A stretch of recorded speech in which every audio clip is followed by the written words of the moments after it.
Hey guys, in today's video, I will be sharing with you the ABCD retirement investment strategy, which I shared in the retirement planning playbook.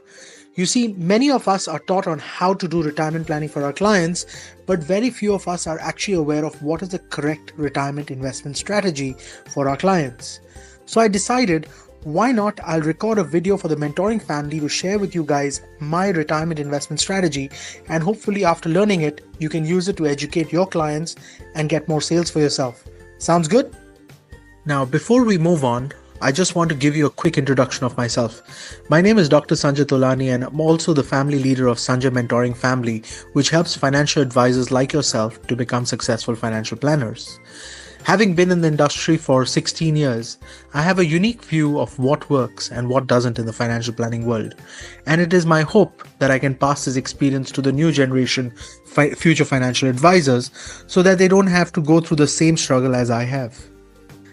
The ABCD retirement investment strategy.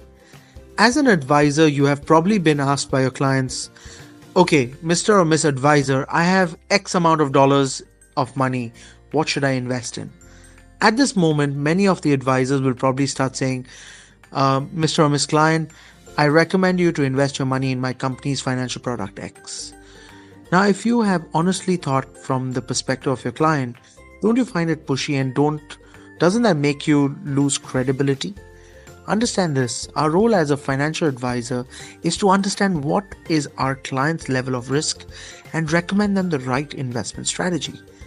Now, when it comes to retirement investment strategy, there are 4 things you have to know. Number 1, what assets can your clients invest in?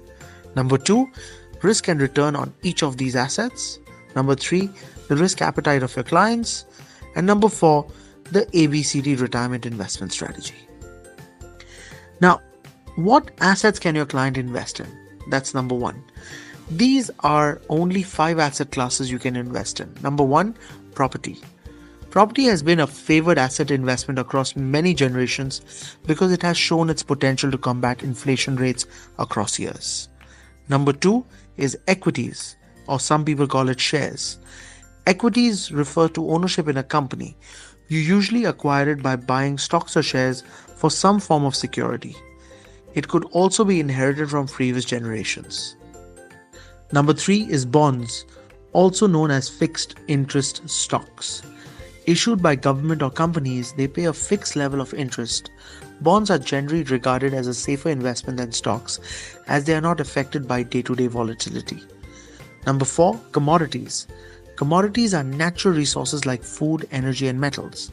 This includes oil, gas, gold, silver, and even rice. Commodity prices change with supply and demand and can be purchased in an open market.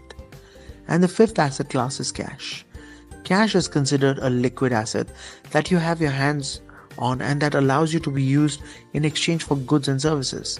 It is sometimes regarded as a safe haven from volatile markets. The second point is risk and return of each asset. When we look at investment assets, we need to consider the risk and return of each of these assets. Remember, higher risk asset classes usually lead to higher returns. As an advisor, we should look at 3 components. Number 1, liquidity. How fast can you convert this asset into cash? As your client's age increases, it is important that you convert more of their investments into assets that are more liquid. Number 2 is volatility. How risky is this asset as an investment? Would the price change suddenly and unexpectedly? And number 3 is the yield. How much return can you expect from this investment? So let's do a quick comparison for you. The 5 asset classes, let's start with the number 1, property. Liquidity, they are usually highly illiquid. When it comes to volatility, they're dependent on the market. And the yield, they are known to be given stable returns. The second asset class is equity. From a liquidity perspective, they're generally liquid. Volatility, they are known to be of higher risk, and from a yield perspective, known to have higher returns. Bonds, liquidity is dependent on market demand. Volatility is also dependent on market, and yield is known to be given stable returns. Commodities, liquidity is dependent on market demands. From a volatility perspective, they are known to have higher risk. And from a yield perspective, they are also known to have higher returns. When it comes to the fifth asset class, which is cash, liquidity, they're highly liquid because it's cash. There's nothing to compare it to. Volatility is none and yield is probably zero. Understand how these assets differ from each other will allow us to determine the right investment strategy for our clients. And the third most important thing is understanding the risk appetite of your clients. The next thing you should do is to determine the risk appetite of your clients. Some financial advisors use risk attitude questionnaires to determine the risk appetite for their clients. But let me assure you, 90% of your clients will not know their risk appetite. In fact, through my decades of experience, many clients would say they are high risk takers, but when they really lose the money, they probably become low risk takers. However, generally, a client's risk appetite falls across time. Think about it. In your early 20s, you're probably more willing to invest in higher risk assets like stocks and commodities. But in your 60s, you probably want to convert them to cash so that you have income for retirement, right? By the way, don't forget to subscribe to the channel and click the bell icon for notifications to get the latest video updates so I can share more tips and strategies with you to increase your overall sales. The fourth thing to consider is the ABCD retirement investment strategy.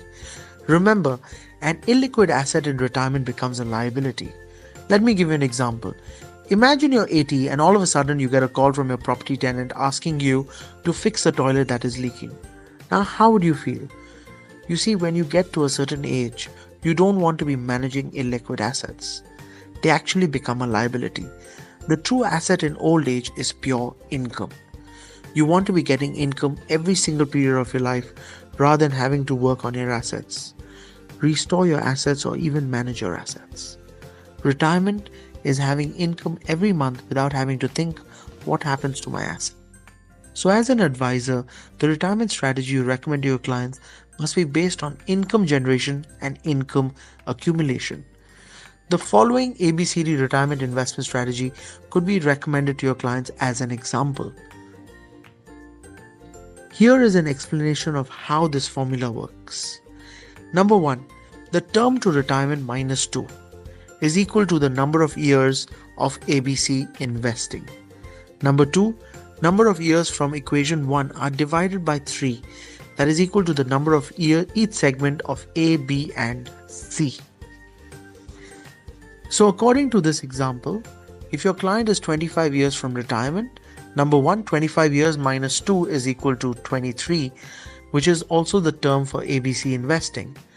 23 divided by 3 is equal to 7.33 years, which is for each phase A, B and C. The explanation is, the idea is that your client reaches closer to retirement, they will have to transit their assets from illiquid to more liquid assets. Also, their risk appetite tends to fall across age. This explains why you're recommending your clients to shift their assets from high risk to low risk over time. In summary, you have now learned the ABCD retirement investment strategy. Feel free to have a conversation with your clients on retirement. And if they ever ask you if you have any retirement investment strategy for them, you know what to share.